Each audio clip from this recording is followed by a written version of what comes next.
Namaste, Swagatam.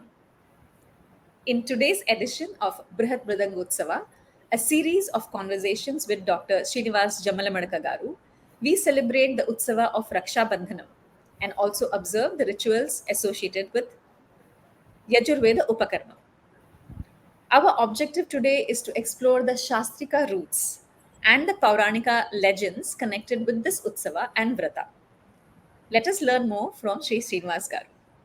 About Sri Srinivas Garu, Dr. Srinivas Jammalamadaka Garu is the co-founder of Sri Kameshwari Foundation and is presently working as scholar IKS courses in Siddhanta Knowledge Foundation. He has been conferred with awards such as Tarakaratnam and Vidwan Mani by Sri Kanchi Shankaracharya ji and Shastra Kalanidhi by the Madhya Pradesh State Governor. Namaste Andi Srinivas Garu, Swagatam. Namaste. Thank you, Swagatam.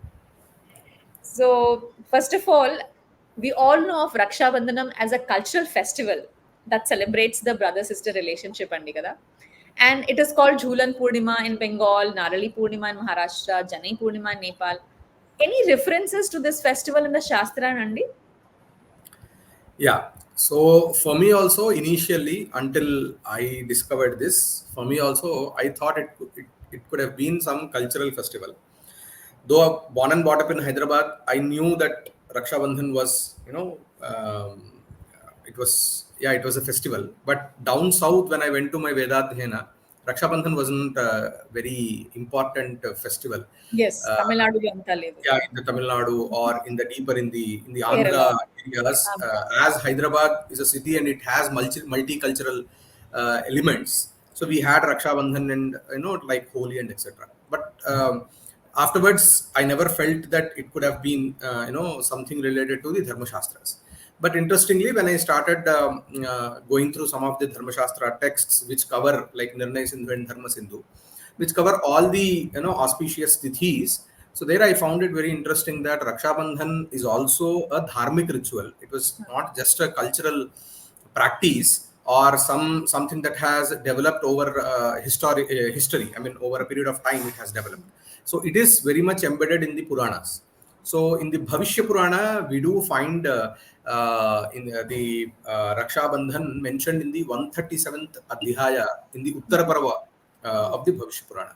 Okay. So normally in the Uttara Parva, in Bhavishya Purana, there are many vratas and rituals that are actually explained in detail.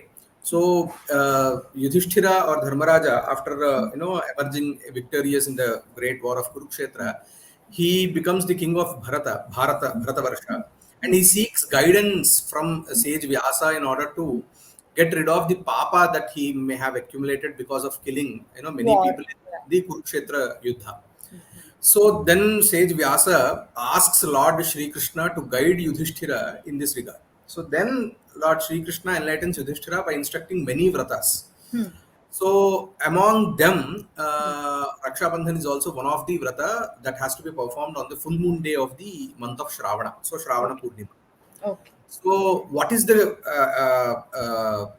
legend behind Rakshabandhan is that once Bali Chakravarti, the leader of Asuras, waged war against Indradeva.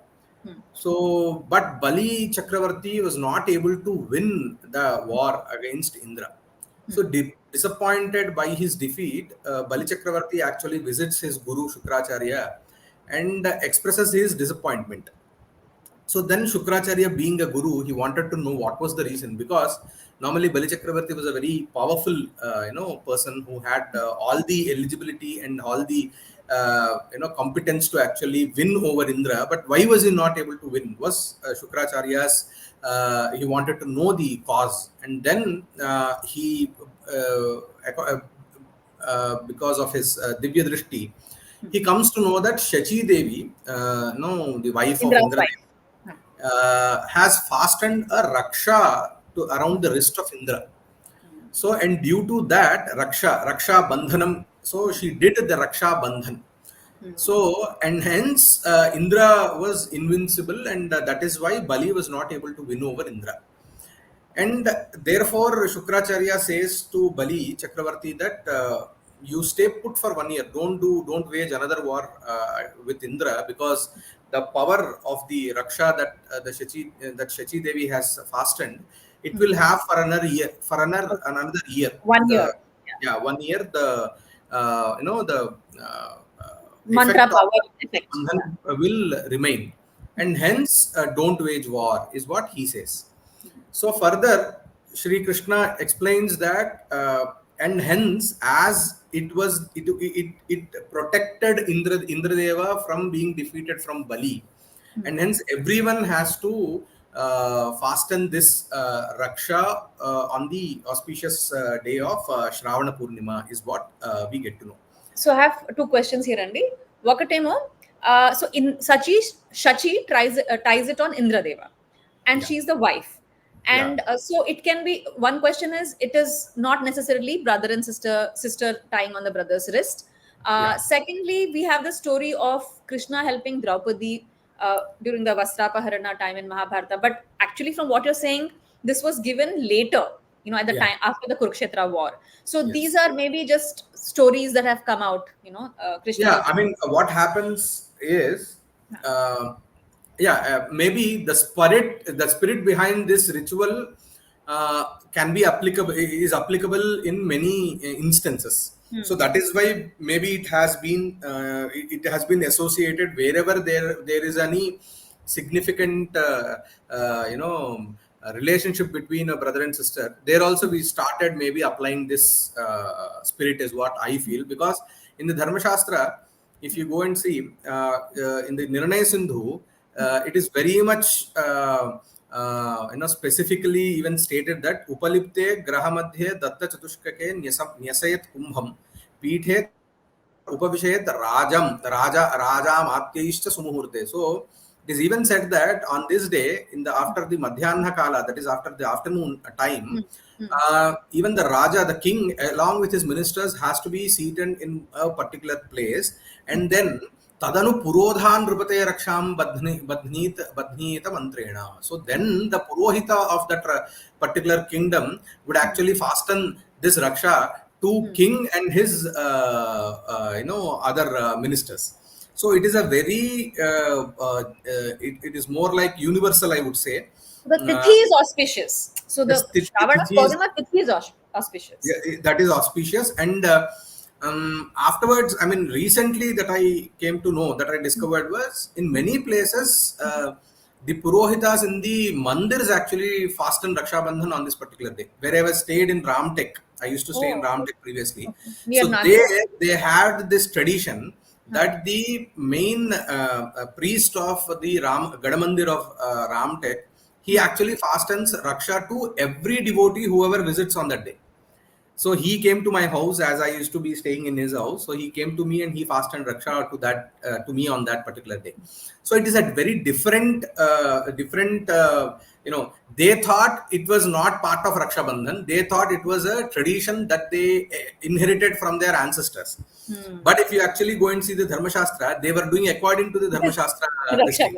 Yes, so, because it's Rakshabandhana. So whoever is providing that Raksha through their fasting or their prayers for the other person, that is Rakshabandhana. So it doesn't have to be sister seeking protection, because here we see the origin, let's say Shachi is actually giving protection to Indra, and Indra is not able to be defeated. So when people say, oh, this is patriarchy and do women need protection? No. Everybody needs protection, whoever is, in a weaker situation, and God's blessings are needed by everybody. So is that how you'd look at it, Andy? That's how I'm seeing it. It's about protection in not only physically protecting. It is even you are wishing or you are expressing your saṅkalpa that the protection is not only in the physical realm, but even mental, in whatever ways possible. Because even getting depressed is also being unprotected. If you get depressed if you're not protected. So even having the manobala is also a balam. So in that way, it is one of your intentions to the others that you are using some of your Shakti, that I would say, energy, to share that. To share to others, and at least hoping and wishing that they should not get, subject to any oppression. So And that it's is a commitment. to the other. It's a commitment saying that it's like how you have your Mangal Sutra tying. It's just a commitment saying that I am there for you. So it can be, it can be among sisters, it can be among anybody. So it's not necessarily a female seeking help from a male, like how nowadays they'll make fun of the whole Yes. festival. It's not that. Yes. So this is wonderful to know. It's given a lot of clarity, Andy. So this whole story we've had Amar Chitra Kathas and other stories of how Rakhi originated with Rani Karnavati seeking help from Humayun. All that, there's no proof of all that, of course. Maybe they may be fictitious. They want to some stories, Yeah. but it's not about protection. So she's not seeking protection. Literally, when you do the tying, you are offering that raksha to the other person. Yes. So it's just the ulta. It means Interestingly, there is also a shloka that you have to recite while actually fastening the Rakshabandhan. What is that? The shloka goes like this: Yena baddho bali raja danavendro mahabalaha tena tvam anubadhnami rakshe machala. So this is the shloka that we have to shloka mantra, we can call it as. Can I repeat it like before? Two words or three words, Yeah. Yena baddha Yena baddha bali raja danavendra Danavendra or Danavendra Danavendra Mahabalaha Tena Tvam Anubadhnami Rakshe Machala. So the meaning would be that, due to the Raksha, that the king Bali, the king of the Rakshasas, was not able to win over Indra and had to come in terms with Indra. And therefore, here I am fastening this Raksha around your waist. Hey Raksha, that means you are actually, you are addressing the Raksha itself. The Raksha. Hey Raksha, Machala. Do not leave this person. Do not leave this person for an year. So you are actually connecting the spirit of which Shachi Devi has actually fastened the Raksha to Indra, and stating that even Bali, a very powerful king, was not able to win over Indra because of this Raksha. And similarly, I am fastening the same Raksha to you. And in the similar way, how Indra was also protected, you may also be protected by this Raksha. And even you are asking the Raksha itself, saying that please do not leave this person for a year. So this is so beautiful. So it's actually flipped my whole understanding. So typically it is that the female is asking for protection, and nothing wrong with that, but that is the idea. And then you just get some gifts and mumitha karo and get some money from the brother. And so this is totally a different way of looking at Rakshabandhana. And I hope people will put the shloka at the mantra at the bottom and in the description. I'm sure people can use it. So would this be it'll be considered mantra, right? But people can chant it. It's yes, okay. Yes. This is a mantra, but it is a shloka mantra, as anyone can chant it. Anyone can chant. What is the root for the word raksha itself, Andy? Like, how would you explain it so people understand the deeper significance of this whole? So the word raksha is formed from the root verb called raksha dhatu. So raksha is the root word, which means palanam, that is protection. So rakshatiti raksha. So that is how the word is actually formed. So it means protection. And that is why when you're tying it and chanting it, you are protecting, like you said, not just the physical person, but their mental situation. It could be spiritual, and giving them strength and power through this time. Yeah. And then giving that commitment that I'm there for you, literally saying Mahuna, so that's lovely. So, but in my childhood, like you said, maybe Hyderabad had it, but in the South, Holi and Rakhi, Rakshabandhanam were not so common. Now, maybe because of cinema, social media, it's become like another thing that you do, like people are doing Sangeet in their weddings. So it's spread all over. So regional festivals are there. Any reason why, let's say now we're talking about Rakshabandhanam, why it was not so popular in the South? Like, I don't remember growing up Rakshabandhanam at all. So what I feel is, normally Rakshabandhan is performed in many vratas. We don't Varalakshmi Vratam also we tie. Yeah, you tied calling it Toranam in one way. Some other way you call it Raksha also. But but we don't realize that this and that is the same. So while doing Satyanarayana Vratam, at times you do Raksha. Yes, Whatever yes. Diksha you take, you do Raksha. Why do Any, you? Why do you do? If you're taking any Diksha, that means you are doing some Triratri Vrata or Dviratri Vrata. I mean, you are performing some, for say, some Pratishtha in a temple, right? So the person who actually is the Yajamana, first he'll be fastened the Raksha on his wrist. Yes. Why Raksha? So the same spirit, right? Whatever vignas may occur in the mental sphere or in the physical sphere, the Yajamana should have the power, or he should have the stamina to overcome all these obstacles. Yes. So hence you tie the Raksha. So the same spirit is carried forward, but in this particular day, even though there is no Vratam or no Diksha being held, but this is done as an annual ritual. So that is how we have to see this. So there's no extra, like for other vratas, there's a long procedure. This is simple, so maybe people just adopted it because it's easy to do. You just tie the raksha and maybe and it is moreover like it is an annual ritual specifically for this. So not as a part of some other ritual. So it itself has been propagated as a ritual. Standalone.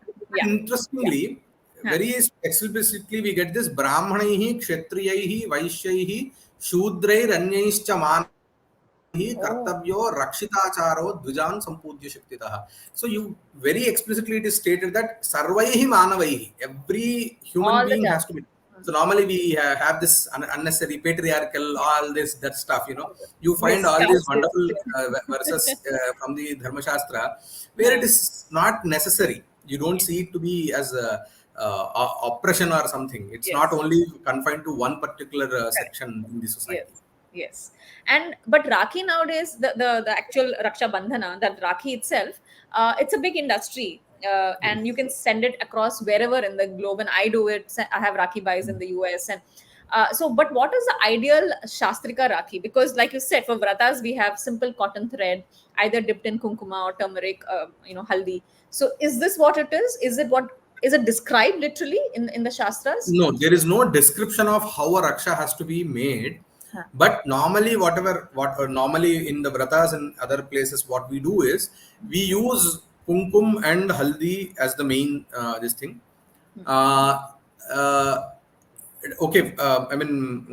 If it is a cotton thread, it has some limitations. You can use silk threads. You can use wool. Wool will stay for a longer period of time, and it doesn't have any sparsha doshas. Wool and silk. Cotton thread will have sparsha doshas. So that is why if it is a wool, or you can even do it with, very interestingly, banana fiber.